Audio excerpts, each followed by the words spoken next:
Sürücülər diqqət edin, bu görüntüləri paylaşdıq və video kəşfiyyətə düşdü. 100 minlərlə baxış topladı.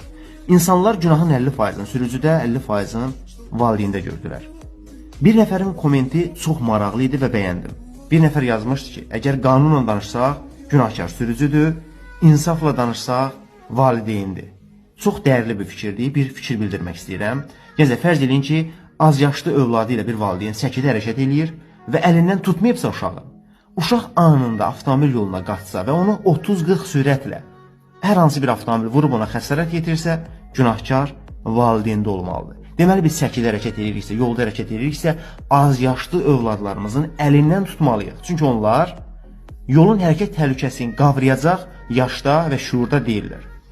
Və qanunla danışsaq, yol hərəkəti haqqında qanunun 75-ci maddəsi yol arzının kesilməsindən bəhs edir. Həmin maddənin birinci bəndində yazılıb ki, sağa sola dönən sürücü dönəcəyi yolun hərəkət hissəsini, yəni piyada keçidini yaxud səki xətti boyunca keçməkdə olan piyadalara yol verməlidir. Diqqət etsək görərsiniz ki, sürücü sağa dönərkən görür ki, piyada keçidindəki piyada tamamladı keçidin və sağa dönmək istəyir. Və uşağın əlindən tutmayan valideyn diqqəti yayınır və uşaq yola çıxır.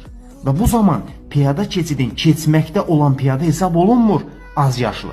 Yola qaçan piyada olur və bu sürücü ilə vaxtında sürətini azaldır. Burada valideyn xuliqanlıq hərəkətlər edir və əsəblərin, emosiyalarını cilovlaya bilmir və avtomobilə zərər yetirməyə çalışır. Sonra əsəbi soyulur, öz günahını başa düşür, anlayır və hərəkətinə davam edir. Deməli, az yaşlılarla yolda hərəkət etdikdə diqqətli olmalıyıq, onların əlindən tutmalıyıq və yəni avtomobil yolları yaxınlığında hərəkət ediriksə, bu təhlükəsizliyə riayət etməliyik. Diqqətiniz üçün təşəkkür edirəm. Silazər Quliyev idi.